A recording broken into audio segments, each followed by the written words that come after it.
Good morning. I'm glad you all could make it in here for this session. I get the pleasure to introduce our speaker, Dr. Dörte Döpfer. She's on staff here at the vet school in Madison and spent a good part of her life studying digital dermatitis. She's an epidemiologist and does a lot of work around the animal health area as well. But I'll hand it over to her, but Diamond V has a booth out in the exhibition center. If you got questions afterwards, and I can help you with it, stop by the booth. But, we've started down this animal health path probably 6 or 7 years ago, and, this is just one more piece of our puzzle, when it comes to animal health and dairy. So I'll let. I hope that my mic is carrying far enough for you to listen. I welcome you. And to see dear faces, friends in the audience is a big pleasure. My husband is there in the back. He's hiding because he has to go to his next meeting. Hi, Ben. I want to acknowledge Great Lakes Hoof Care and Management for the great support that led to this, I think, really unique presentation. This has to be said. So you will recognize many of the pictures that we took during different farm visits. These guys get it. They think about digital dermatitis and being ahead of systematic prevention and control. I cannot say enough how much I respect you. Yeah, so thank you for being here. And now they're in my audience, which is no pressure. Demetrio here in the front and Carl have supported me for many, many years, as has Chris Isley, one of my colleagues from the uni. I thank the Diamond V team. Caring for cattle for me is more than just pouring a foot bath. It is about having an idea, like what type of dynamics are we facing in the different groups and populations that are affected, particularly endemically affected by DD. Dörte Döpfer, by the dots on the O, you may suspect I am German, and the accent gives it away as well. I welcome Jen, who has supported me with many press releases, multiple ones of them. So it's good to be in this community of people thinking ahead, like where are we going, what do we want to achieve when it comes to infectious claw diseases. I think that it's time, and it is our time and opportunity to use AI-enhanced models that allow us to detect diseases in any context early and consequently. So I'm going to be talking about AI-enhanced camera systems as they relate to early detection of hairy heel warts. But before that, I really want to give you an overview. I think this is somehow a little paralyzed. An overview of what I want to be talking about. The active DD lesion, when I say DD, I mean digital dermatitis or hairy heel warts. The active DD lesion is not our only problem. It's really in endemically affected herds, and most of our herds in North America are endemically affected. It's becoming the exceptions that there are first outbreaks ever. It's mostly flare-ups and stimulated seasonally and risk factor steered outbreaks that are recurrent. It's the cows with the chronic DD reservoirs that are the main issue, actually. And we have many pieces to the puzzle that will allow us to actually prevent these outbreaks or delay them significantly. And I'm going to talk about different farm dynamics, like the farm type 1, 2, and 3. And within those, we have cow types 1, 2, and 3, depending on how repetitive their lesions are. One key message is cows with chronic DD reservoirs, they drive the onset of hairy heel warts. They are the real enemies when it comes to successful prevention of these outbreaks. I think moving ahead of DD with preventive measures and that those pieces of the puzzles is to avoid active DD lesions as much as possible by early detection, and AI can support us in doing that. And then avoiding chronic DD, using early detection as well, and avoiding our part in what generates chronic lesions, and that's very acid pHs of, for example, foot baths and topical treatment measures. And yeah, anything that is caustic and that is applied to these lesions will generate more chronicity and, in the long run, recurrence of lesions. And nobody's really aware. Our intuition tells us the harder we hit them all, the more it smokes, catches fires, and stinks, the better. And that's actually not the case. I'm going to try to explain to you why I believe that is true. So different DD lesions, we call these ulcers that are larger than quarter size. We call them M2 lesions because they're earlier ones like M1s and M0s. I'm going to show you some pictures. And they're not the same. Some of them are first time around, like the one on the left here. I don't know whether I can point. Can I? I can. So this lesion is the first time around in a freshly calved heifer. And these have the best prospects for topical treatment, individual cow treatment, to actually resolve into a stage that is still chronic, but can be delivered responsibly and without major pain reaction of the cows to a well-designed foot bathing protocol. Then all the three ones on the right-hand side, so starting here with this hyperkeratotic margin around it, this pedestal of extra proliferative tissue, and this half egg-shaped wart-like proliferation, which yields this name of hairy heel warts. These are lesions, whatever you do to them, they will not heal completely. If you're lucky enough with a non-caustic topical treatment, you will see these go into a stage that you can again deliver to a well-designed foot bathing strategy. And so the different lesions that we call M2, larger than quarter size, larger than 2 centimeters in diameter, they're not the same. And we have to create this awareness in people, and particularly the multipliers and consultants that are on farms every day, to be thinking about these decision trees with the different so-called M stages. M stands for Mortellaro.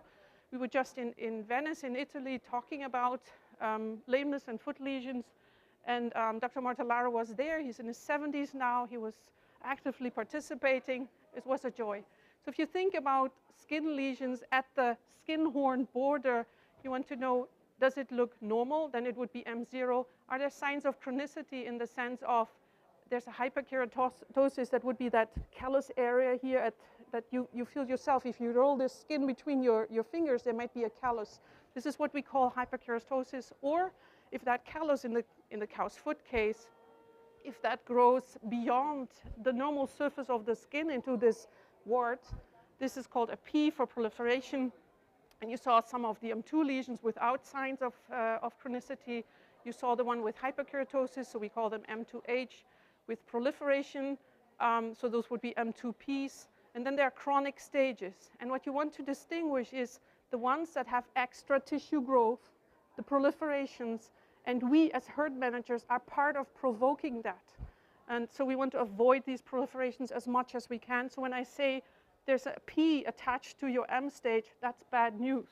If there's an H attached to the M stages, that's something we have to tolerate. And the treponines, those are strictly anaerobic, so they hate oxygen type of bacteria.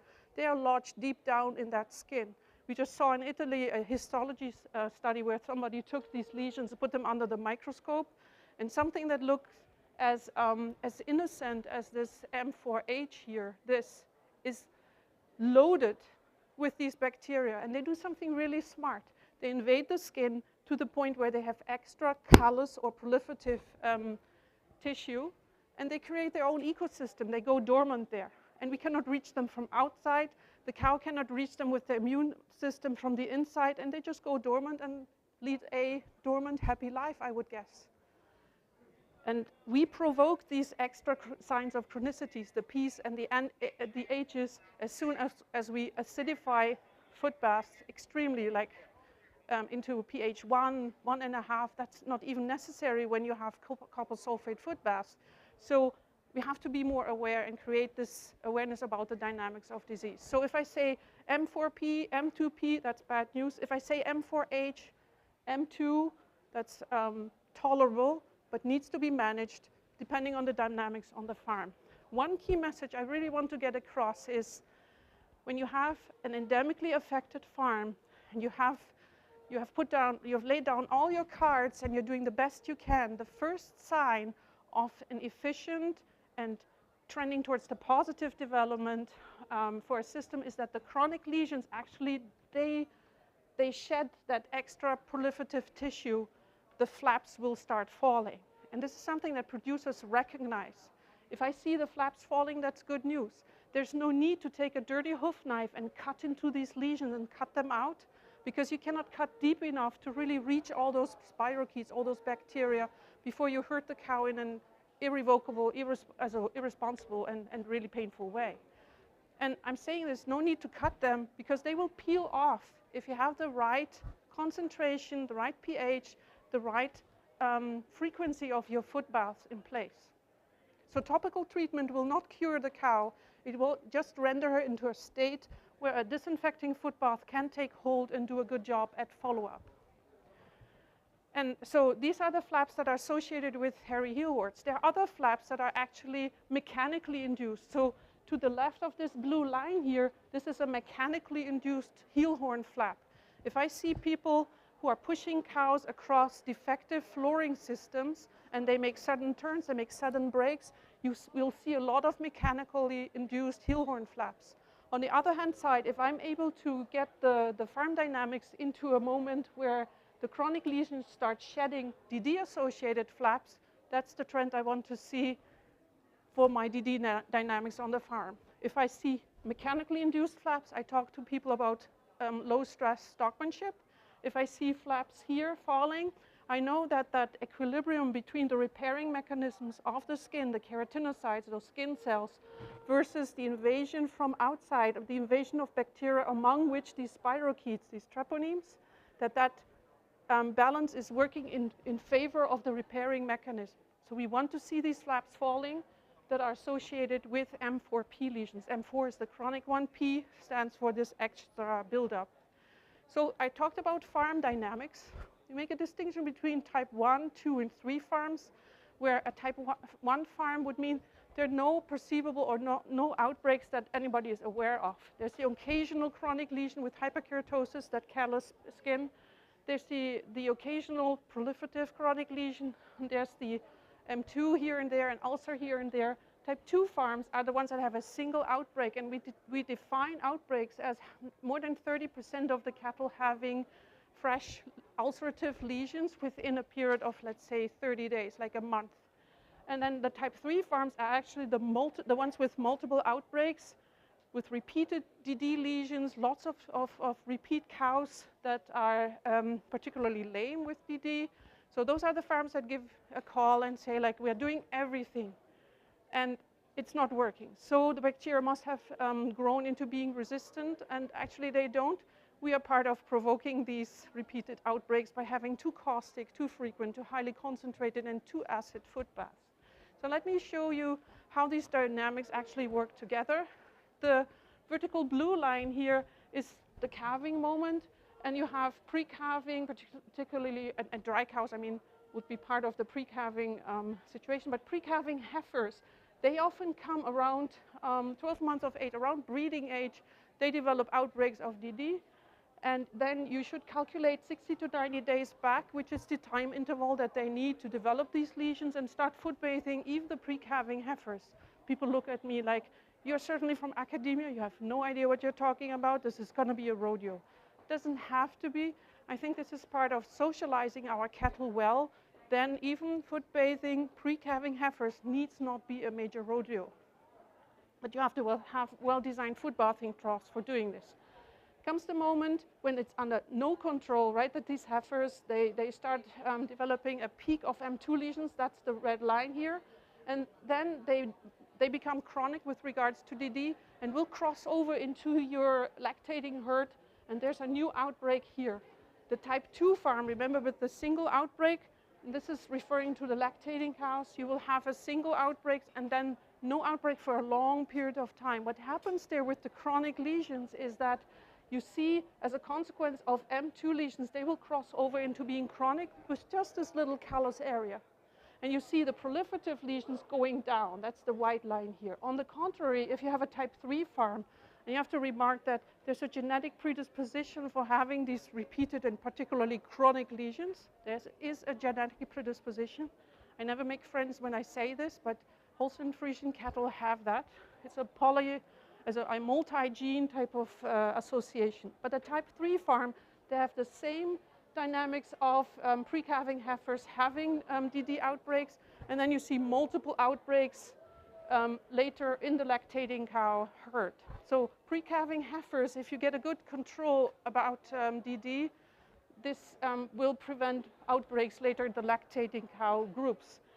And what you see in the type 3 farms is that you see an increase in the M4P lesions, the proliferative ones with the big warts, and you see very few, rather few or rather less of the ones that are M4H. So there's a trade-off between the two, and we provoke that increase of the M4P lesions here. So keep that in mind as I take you now to different virtual farm visits. Here's a type 1 farm, one of my favorite farms over in the Midwest. 1,700 first lactation Holstein Friesian heifers, originally from Canada, huge framed young cows, milked in a conventional parlor. They use a concrete foot bath with an auto water fill, manual draining. You have to watch out that that drain doesn't clog. It's rather long, 14 feet, which is what we recommend, and 32 inches wide, a little wider than what we want to see. 4 inches deep, the fluid level. So this foot bath is like a luxury. It's like a Cadillac amongst foot baths. But this farm buys this relatively good foot health by buying a lot of copper sulfate and using it at 5% concentration without acidification 3 times per week. So this is a type 1 farm, no ongoing DD outbreak. I'm going to show you the feed in a second. And very occasionally you see a mechanical flap, and you would imagine that first lactation cows, that's going to be a rodeo to have them in the parlor, to have them through a foot bath, and it's not. So I really have to say these herdsmen, they deserve a big, big compliment for what they do in terms of stockmanship and handling of these heifers. There's an ease and a patience and a calm in that stall that I think is really good. So here you see those heifers. We were standing in the exit lane from the parlor. They were just looking at us and passing by like, are you coming for coffee or tea? Shall we sit down, have a chat? This is the atmosphere that I was sensing in this herd. Then in the middle you see the concrete foot bath. It works, the cows walk through, or the heifers walk through fine, but you see the piles of copper sulfate bags. This is an environmental questionable issue. In North America, we tolerate this, but I think every copper sulfate foot bath that we don't need to pour, and we can still keep the dynamics of DD under control, is a win. I mean, in Finland, it would be unthinkable to have copper sulfate foot baths, right? We have a guest from Finland in the back. He's very preoccupied with cow welfare. This is what we're trying to achieve here by good disinfection of cows' feet. So this is what these feet look like in these sharp inverted V shapes here at the exit of the interdigital space. See this? These are happy feet. These cows can walk well. There's no ripping, no microtrauma of these of the skin going on. There's the occasional M4H, that little callousness here, so it was obvious that DD was present, but it was not a problem here. And then there's the occasional M2 lesion. Whoops, sorry, I took it out probably. There's the occasional M2 lesion, and I was able and thankful for visiting 6 months later. They had the occasional DD lesion, but it was still rather under control, right? I'm looking at Ian, you know this farm. So happy feet, we want to achieve this, like having them as healthy as possible, as early as possible during their productive lives. And then I take you to a type 2 farm. Remember, those are the farms that have a single outbreak and then don't have DD outbreaks for a long period of time. 4,800 Holstein Friesian cows in a rotary parlor with an automated foot bath that has the right design. I think that automated foot baths can work if they have good care and maintenance. So I have no commercial interest in any of the brands, but I think designing an automated foot bath is something that needs great care. It's more than just plumping down some trough and think that it's working just because it's automated. It deserves care. So these are 4 automated foot baths in the lower right-hand side in tandem, and they do suffer from risk of freezing during the winter, so you have to take care of the pipelines, and somebody has to look after them. They were using on this farm 7 days per week, mark my words, 7 days per week, once per day, this 3.5% formalin and 2% copper sulfate, and they were refreshing the fluid every 180 to 200 cows. That's a lot of refreshing in an automated foot bath. So a lot of usage of product. So I think we have to be aware of that and tailor this to the dynamics of this farm. Remember the type 2 farm. This is a type 2 farm where, again, the herdsman deserved praise. There was no shouting, no whistling, no pushing of cows going on. So it would not be the farm where I expect a lot of mechanically induced horn flaps. Some hygiene issues. This is what the feed looked like. This is an endemically affected farm with some chronic lesions. So you see this little flap falling here or there. So whatever the buildup is of extra skin tissue is falling off because you're not provoking and maintaining the inflammation, the inflammatory processes that are part of the DD dynamics a lot. So, and you will see different hoof trimming skills here, low heels, high heels, isometric, tilted soles. That's part of that. You have to have informed hoof trimmers actually to deal with the chronic horn abnormalities that are belonging to hairy heelwort dynamics. And there are some very low heels here and some higher heels as well. So preserving the heel height at the correct height without being overly high, this is where our informed hoof trimmers, and I'm looking into this corner of the room, they are necessary and they are essential for this conversation. And then there are the chronic lesions. So here you see one of these chronic ones with the proliferation. So this sticks out beyond the normal level of the skin. Here you see the flaps falling. These are DD-associated flaps in contrast to the mechanically induced flaps. Remember the vertical line, mechanics versus DD-associated. You see another flap. And then there is the repetitive M2 lesion, right? The ulcer that is larger than 2 centimeters. And there's some hyperkeratosis going around it. These hyperkeratotic lesions, they kind of come and go and they disturb the horn formation of the heel horn. So you have to have someone doing functional hoof trimming with this dynamic of DD in mind. They cannot be detached from each other.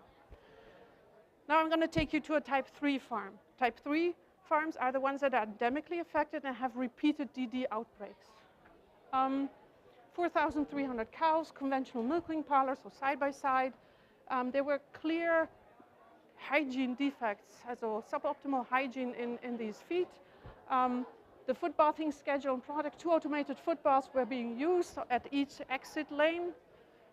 They were run 6 days per week in 2 shifts, 2% formalin on Tuesday, Thursday, Friday, and Monday and Wednesday had copper sulfate in a mix of the 2%.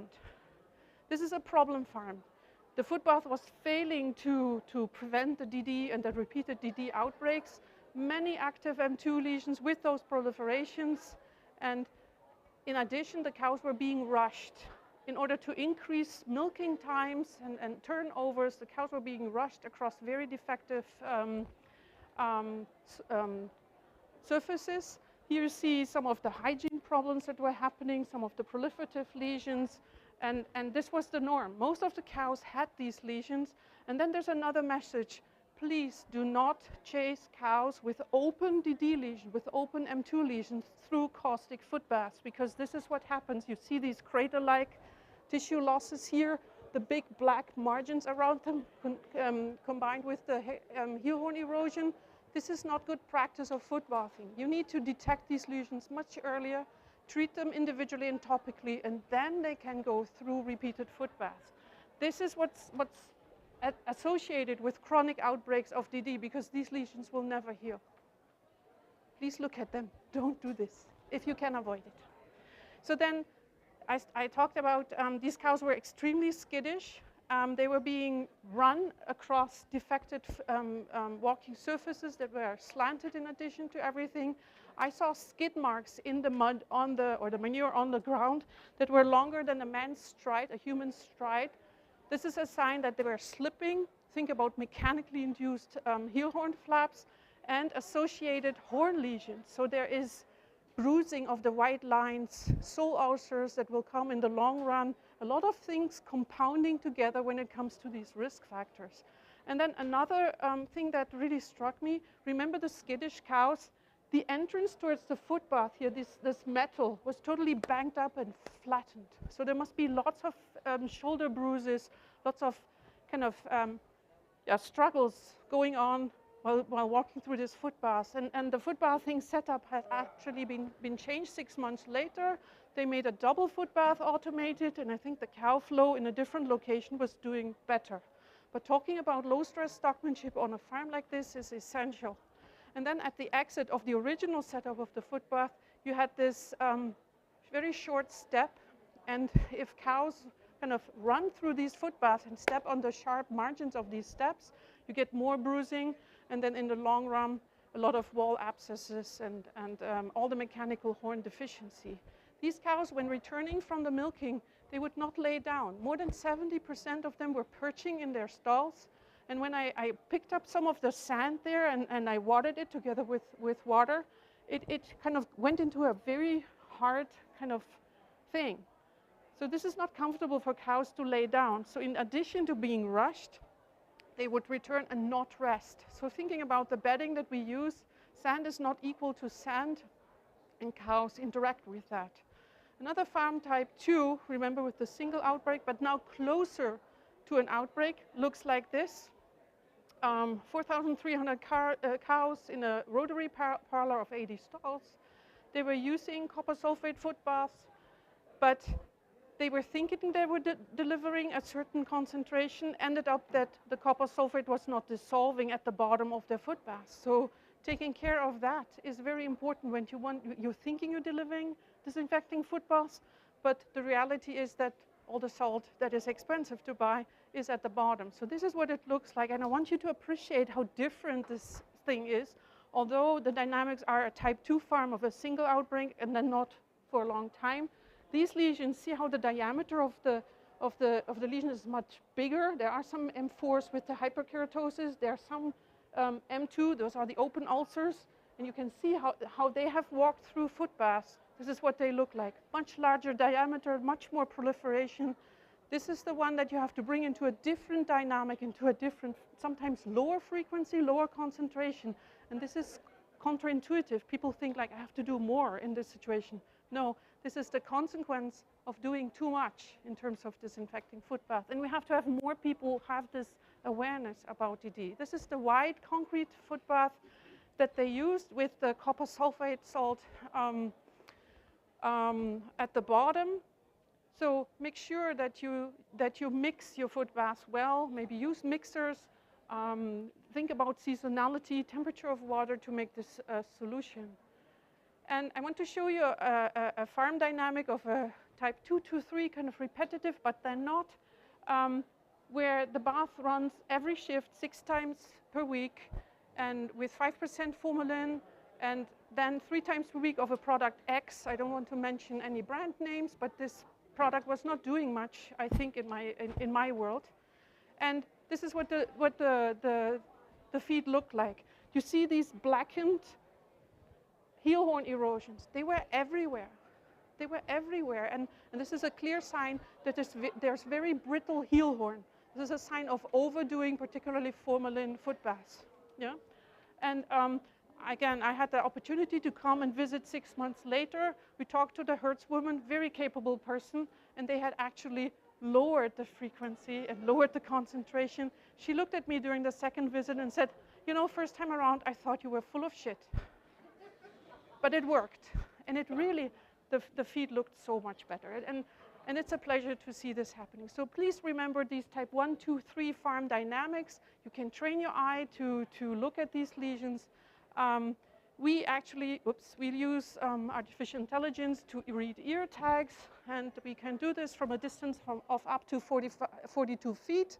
We can read multiple cows and identify them. We have cameras in the back of rotary parlors and score DD. There you see one of the little pink box. I'm sure you cannot see it, but there's a pink box here around a lesion that will detect DD. We write this out into spreadsheets. We have phone apps that you could hold against these lesions, and it would tell you which stage of DD you're facing. We use drones in barns, and it's actually not the cows that mind these drones. The cows are amused by drones. It's the pigeons that are feeling invaded their territory. They will attack my little drone. So you have to be careful. There are factors of reality that you don't think about. It's not the cows, it's the pigeons. And if you want to deliver GPS locations of cows used, by drones, then you have to be aware that GPS access to satellite is lost as soon as you are underneath a barn roof. What did I know? So now we have to reinvent GPS just for in those barns, but I promise you it's gonna work one day. Am I good in time? Can I keep going? Sorry, Jeff, I'm gonna use his time. So the mobile phone apps, we are actually working together with beef cattle owners in Iowa. I received an award where at the slaughter plant, there's a cooperative type of slaughter plant in the northeastern corner of Iowa, where the foresight of we have to think ahead. We are so sick of seeing cattle being unloaded that have DD lesions. We need to estimate that prevalence. So we have a camera at the bottom, at the foot level here, and we know this is one steer, and then this is the foot of the steer. And we could use cameras attached to stirrups of pen riders or in weird locations of pickup trucks. People don't like me gluing cameras with super glue to their pickup trucks, but there are solutions to that. So the pen riders are ready to use that. Like the next generation of the digital era is like, okay, so is the thing gonna vibrate when it sees DD? But don't put this on my phone. I need my phone for other purposes. So you have to talk to what are the needs of the people who might be users of these AI applications. And I think this is part of the puzzle, this early detection mechanism that we want to use. Another piece of the puzzle would be preventing DD using postbiotic supplementation. I'm so proud that Dr. Henschel is here. She's one of the former SVM students here in Madison who helped with this study. And it was divided into 3 phases. The field phase, where we adapted 120 steers into a treatment and control, so supplemented versus control group for 7 weeks. Then we took at random 50 out of them out of there, divided them again. They stayed on their supplement versus non-supplement, and the supplement was this Saccharomyces cerevisiae fermentation product, a postbiotic product that we fed as a top dressing on top of the ration, the total mixed ration of these steers. We challenged them with a homogenate of kind of mixed up lesions, DD lesions from chronically affected donor cows, and bandaged them for a certain period of time, and then observed whether DD lesions would occur. And then the steers, and all of the steers developed some form of lesion, but the steers with eligible lesions were then put back into transmission pens, and we were able to actually evoke new lesions under field conditions based on the challenged steers from our challenge experience, from the challenge phase. So what does this look like? You have to imagine we have to really clip and clean those feet very well.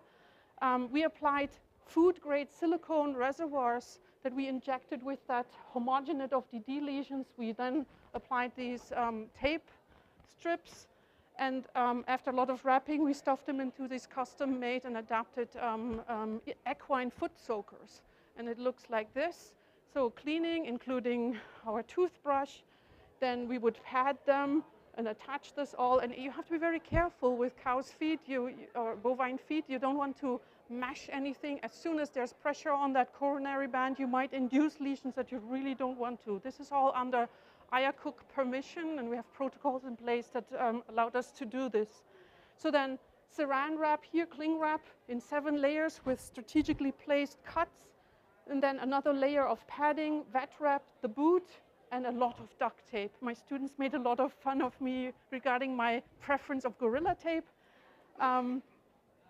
There's a story behind that. So, and in the end, among our steers, the control steers after this experimental induction of DD lesions had 1.5 times more often eligible in-2 lesions compared to the test steers that were on this Nutritech product at 12 grams per head and day.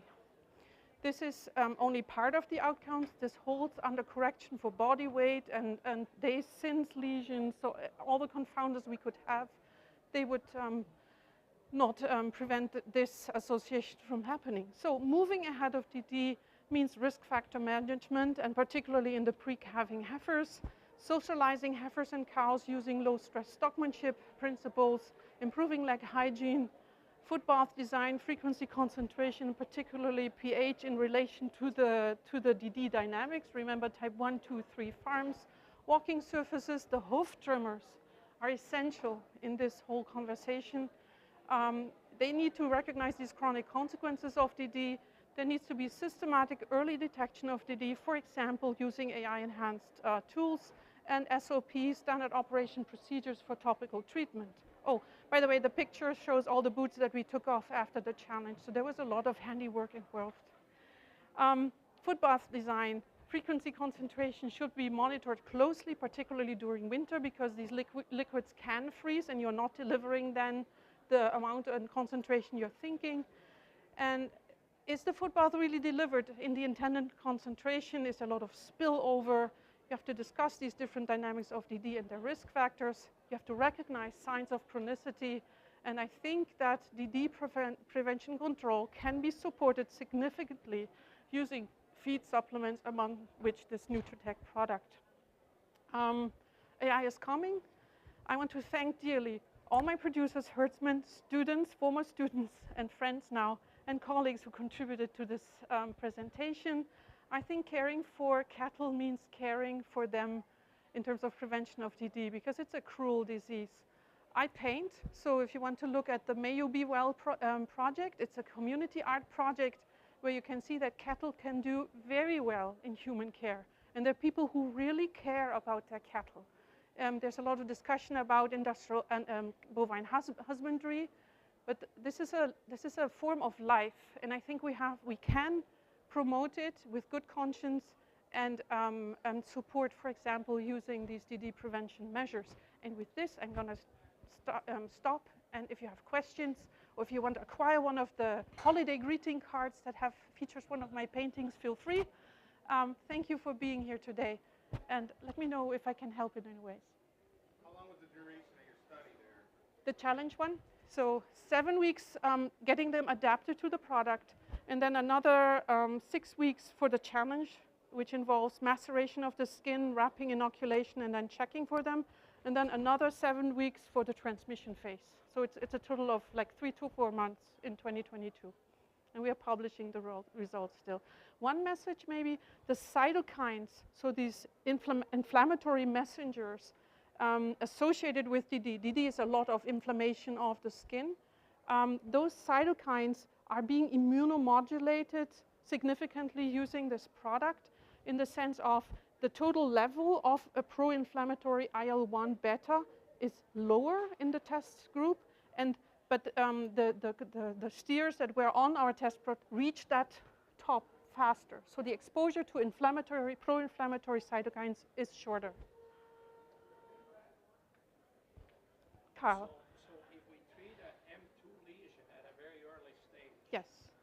what is the results that they go back to an M0 compared that they become an M4? The question is like, what is the time duration and how long does it take for an M2, the acute ulcer, going back into M0?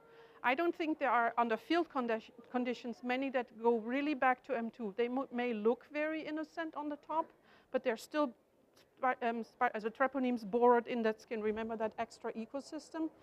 There's a few exceptions where in Switzerland they took cows and they treated them for 3 weeks every day under a wrap and so on. They went back, even under the microscope, back to M0. But I think that's the exception rather than the rule, particularly under field condition. I think coming from M2 and you treat them topically with a good standard protocol, under a wrap or not, you have about 30 minutes for this topical treatment to interact with your lesion, not more. And just disrupting that biofilm of many, many bacteria and whatever the microbes are on top of that, disrupting it by topical treatment gives that competition between skin repair and bacterial invasion, that extra boost towards more repair. Yeah, and then I think the best, in my experience, that you can expect is that these lesions go from M2, the ulcer, to an M4, the chronic stage, and then your foot bathing follow-up will keep them in that corner of the cycle of the lesions. Thanks for the question. Thank you for the presentation. You mentioned postbiotics and feeding postbiotics and things like that. Have you, obviously, a lot of benefit from postbiotics, both from like competing or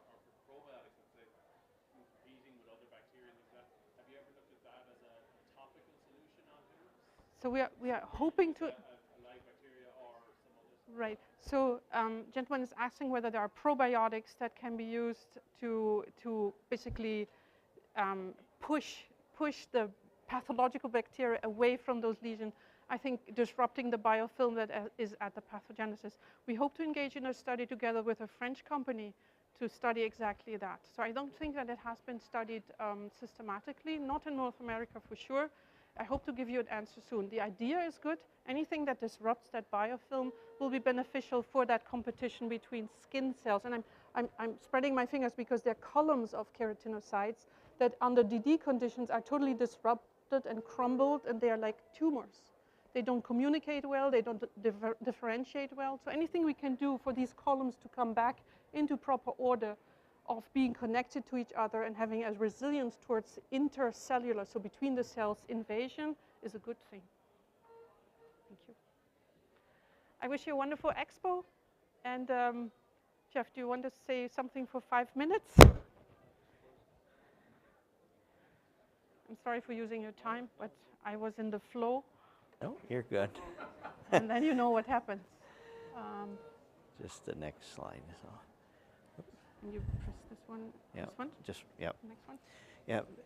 Well, I want to thank Dörte for sharing with you all this information. We've learned a lot about digital dermatitis. And, you know, when we go back to our dairy farms and look at, I mean, we've got to focus on hygiene. I mean, you heard that today, I mean, all day long in her talk. And then the foot bath protocols. And the other area like that where Diamond V comes into play, and thank God for the lab, Dörte's lab here in Wisconsin, because it's about the only place in the world that can do that kind of research that she was talking about.